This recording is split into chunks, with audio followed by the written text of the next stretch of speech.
दोस्तों आज हम बात करेंगे एक महिला पत्रकार के बारे में, गजाला अहमद के बारे में।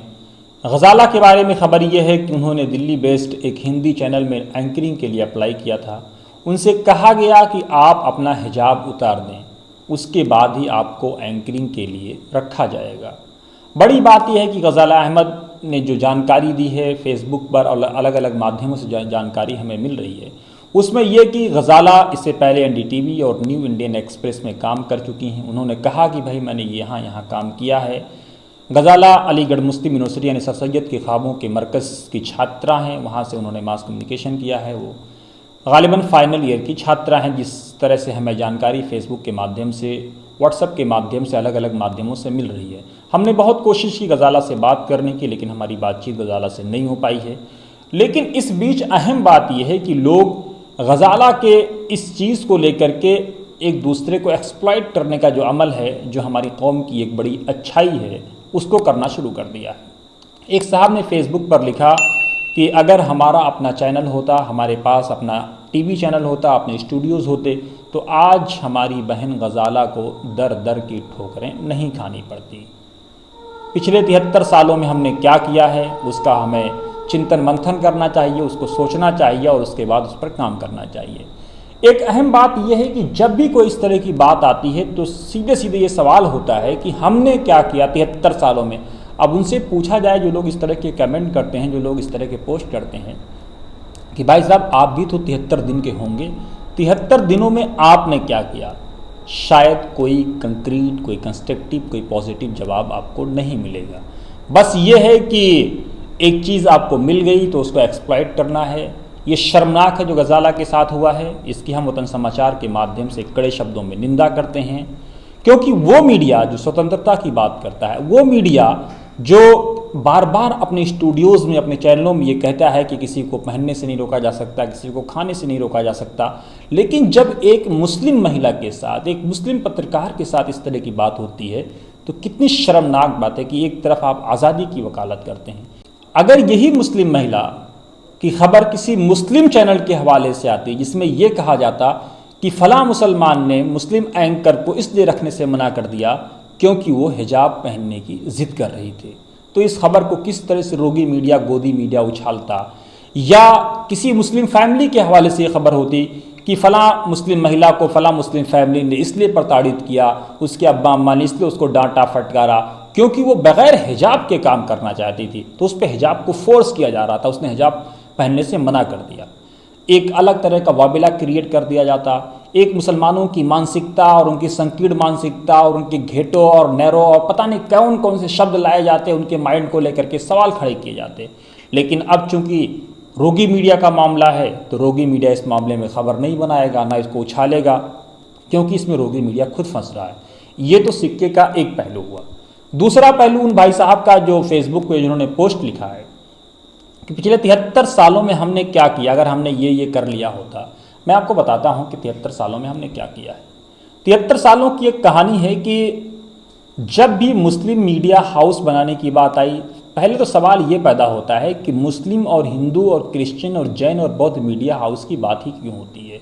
भारत एक लोकतांत्रिक देश है, भारत एक गणराज्य देश है। इस लोकतंत्र में सबको अपनी मर्जी से काम करने की पूरी आज़ादी है, किसी को कोई मना नहीं करता है। लेकिन जब आप किसी सेक्ट के नाम पे मीडिया हाउस बनाने की बात करते हैं तो बहुत सारे सवालात खड़े हो जाते हैं। बगैर सेक्ट के आप मीडिया हाउस लाइए, आप बाबा साहब भीमराव अम्बेडकर के जो कानून हैं, जो आइन है, जो संविधान है, उसका पालन करिए, आपको कोई नहीं मना करेगा। खैर, लेकिन सवाल ये है कि पिछले 73 सालों में हमने क्या किया। मीडिया हाउस बनाने की कई बार बात आई, पैसे जमा हुए, लेकिन उन लोगों को ये पैसे दिए गए जिन लोगों को मीडिया का कोई तजर्बा नहीं था। जज्बात में एक आंधी उठती है कि हमारा अपना मीडिया हाउस होना चाहिए और उसके बाद पैसे की बौछार लग जाती है, भरमार लग जाती है। अभी हाल ही में एक और मीडिया हाउस की, आंसुओं में डूबे एक मीडिया हाउस की कहानी मैं आपको सुनाता हूँ कि पर्दे के पीछे की सच्चाई को आप समझने की कोशिश करिए। एक साहब आते हैं और एक बड़ी बिरादरी से वो अपील करते हैं, आंसुओं में रो रो करके कि हमारा ये हाल है, हमारे पास मीडिया हाउस नहीं है, हमारा ये होना चाहिए, हमारा वो होना चाहिए। और फाइनली खबर ये आती है कि साहब एक बहुत सारे पैसे जमा हो रहे हैं और लोग चंदा दे रहे हैं। अब कल को 6 महीने साल भर बाद जब ये मीडिया हाउस बंद हो जाएगा या उस तरह से काम नहीं कर पाएगा या ये बहाना दिया जाएगा कि साहब पैसे ख़त्म हो गए, पैसे आने बंद हो गए, क्या लॉजिक रहेगा आप लोगों के पास? क्यों नहीं आप उन लोगों को सपोर्ट करते हैं जो ज़मीन पर काम करते हैं, जिनके पास मीडिया हाउस का तजर्बा है? आज़ादी के 73 सालों तक आपने उन लोगों को सपोर्ट किया है जिनके पास मीडिया हाउस बनाने का कोई तजर्बा नहीं रहा। मैं किसी का नाम नहीं लेना चाहता हूँ। जिन लोगों को आपने एमपी बनाया, आप सोचिए कि एक साहब जब एमपी बन गए, महिला आरक्षण पर जब वोट देने की बात आई, पूरी ताकत के साथ पार्लियामेंट में चीख करके चिल्ला करके उन्होंने कांग्रेस को कंडम किया, लेकिन जब वोट देने की बात आई तो कांग्रेस के पाले में खड़े हो गए।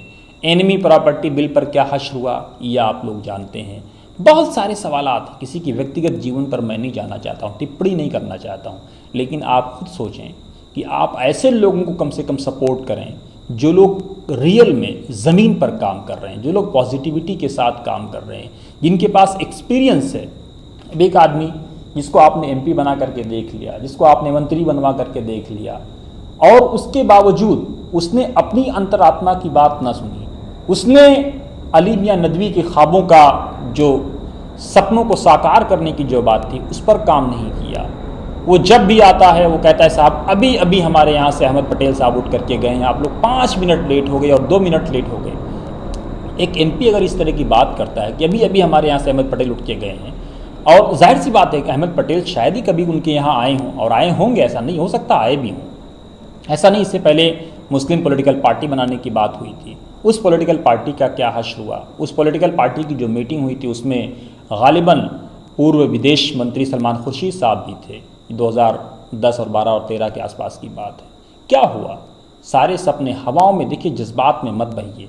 आप अपने हिस्से का अगर एक काम कर सकते हैं तो करिए। आप किसी की मदद कर सकते हैं, पूरी ताकत के साथ, पूरी ईमानदारी के साथ मदद करिए। लेकिन अगर एक आदमी मीडिया हाउस के नाम पे आकर के चंद आंसू के कतरे गिरा करके, आंसुओं में डूब करके अपने आप को एक विक्टिम पेश करता है तो उससे सावधान रहिए, क्योंकि कहीं ऐसा ना हो कि एक बार आपको धोखा हो।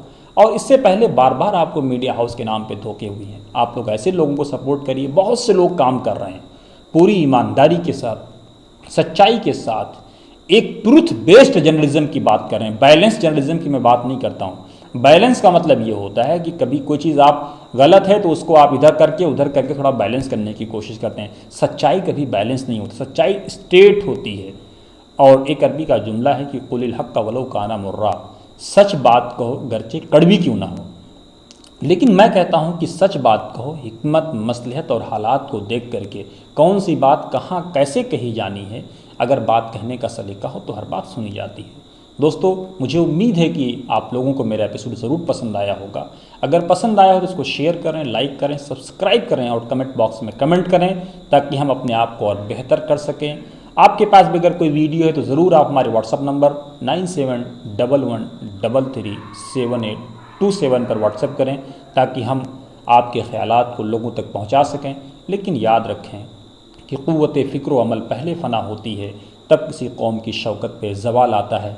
आप अपने सोचने, अपने समझने की सलाहियत को पॉजिटिविटी के साथ मुस्बत डायरेक्शन में एक सीधी समत में लेकर के चलिए। याद रखिए कि कहीं ऐसा ना हो आपकी एक लम्हे की ख़ता आपकी सदियों की गलती पर भारी पड़ जाए। लम्हों ने ख़ता की थी, सदियों ने सज़ा पाई, ये दिन आपको ना देखना पड़े। निगेटिविटी की बातें मत करिए, नफ़रत मत फैलाइए, घृणा मत फैलाइए। एक दूसरे का हाथ पकड़ करके चलिए, पाँव पकड़ने की कोशिश मत करिए। अगर पाँव पकड़ेंगे ब्रेक लगेगी, गिरेंगे, चोट आएगी। इसलिए अगर हाथ पकड़ करके चलने की आदत डालेंगे तो याद रखें एक दूसरे को सहारा मिलेगा, एक दूसरे को ताकत मिलेगी। आप ख़ुद भी, आज सोशल मीडिया का ज़माना है, बहुत से लोग काम कर रहे हैं। आप ख़ुद भी इस सोशल मीडिया के युग में अपनी आवाज़, अपने मसाइल, अपनी प्रॉब्लम्स रिकॉर्ड करके लोगों तक पहुँचाएँ। गज़ाला जैसे लोगों के साथ हमारी पूरी संवेदना है, हम उनसे अक़ीदत करते हैं, हमारी दुआएं हैं उनके लिए, नेक ख्वाहिशात की। लेकिन ऐसे हालात को, उन लोगों से सावधान रहिए जो ऐसे हालात में जज्बात का इस्तेहसाल करते हैं, मार्केटिंग करते हैं, लोगों को ख़रीदने की कोशिश करते हैं, लोगों के जज्बात से मचलने की कोशिश करते हैं। ऐसे लोगों से सावधान रहिए। जय हिंद, जय भारत, जय संविधान।